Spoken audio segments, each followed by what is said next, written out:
The road less traveled. Many of us have been on this kind of road. However, what I'm going to talk about today is Road Scholar, which is, to many of us, a very well-known travel organization, which happens to be a nonprofit.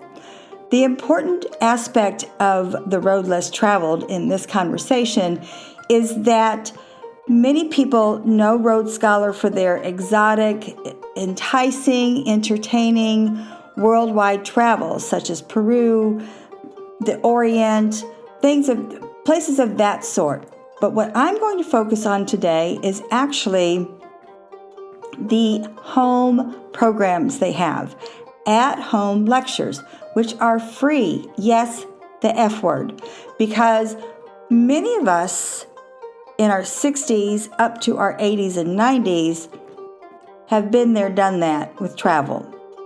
Meaning that we remember the days when we didn't have to take off our shoes. We remember the days when we didn't have to deal with TSA nor the histrionics on the airplanes. That's why Road Scholar comes to our rescue with the at-home programs. Many of them, as I mentioned, are free. Some are actually at the $25 price. They're an hour-long lecture. Then you have a video that's accessible to you for 2 weeks. They have such lectures as Earth Day and the migration of whales, the whole aspect of whether you are an art lover, if you're a history buff, a nature explorer, whale migrations, ocean conservation, Da Vinci's harmony of art and science, a history buff, honoring D-Day, echoes of Valor and victory. Another enticing aspect of their online programs is they have many programs that are just right here at home. For instance, they have a program that's about Lake Superior's history and ecology. They have a program that's about the gold rush. All of these are accessible to you when you go on their website. I think what makes Road Scholar so enviable for those who don't travel, but you're thirsting for knowledge, is their instructors, their faculty, and their staff. These people are so well known. When you visit their website is an exploration also, by the way. Spend some time with their website.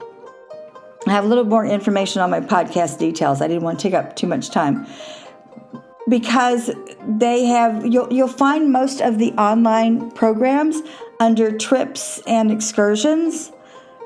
Then you're going to look to the right and you'll see online programs. It does have a tendency for us older people to be a little overwhelming. Therefore, just choose one section to start getting acclimated with the way that their website is designed.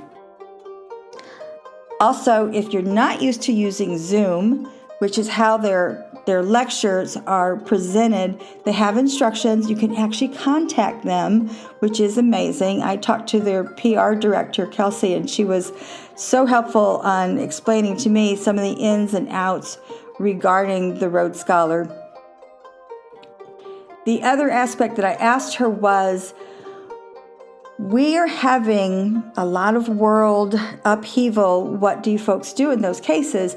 She explained, we absolutely are trained for that. We got everybody out when Israel was having issues.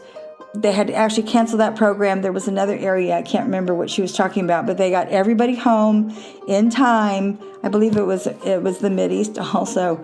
But which I think is a real strength of going into a program like this, a land that is far removed from the United States, far removed from our native language.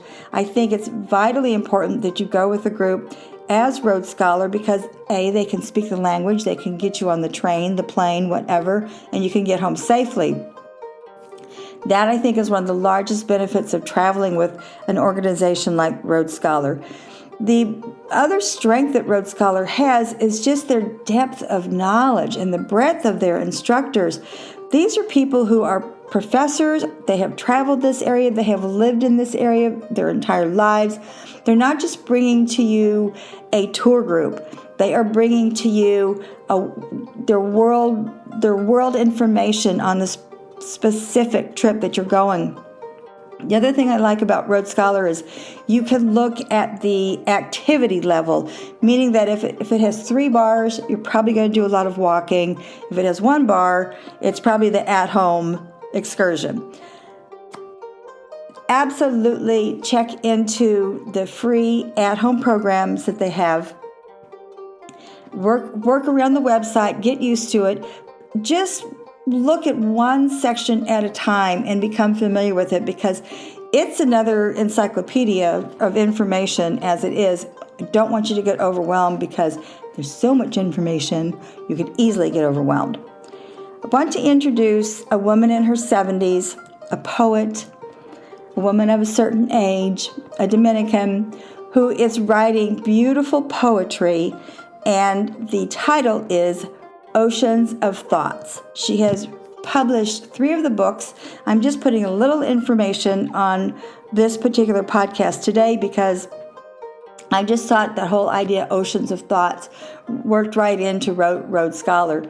The important aspect of Rosalind is that here she's in her 70s and she is writing and creating and producing beautiful poetry. If you love poetry, I want you to visit her books. The easiest way to hear her beautiful voice is to go on her YouTube channel. I've put that link there. Down in the Discover Adventure Guidance section, I'll have more of her links, as I will with the Road Scholar. Someone to contact probably at the Road Scholar will be the PR director with whom I spoke. Lots of information for you. I'm going to do a part 2 and a part 3 of Road Scholar during the summer because I change up my podcast to focus on baseball, romance, and travel. To wrap this up, Road Scholar, go to the website, the link is on my podcast. Check out the at-home series. Even if you're paying $25, it's still such an amazing environment that you will delve into.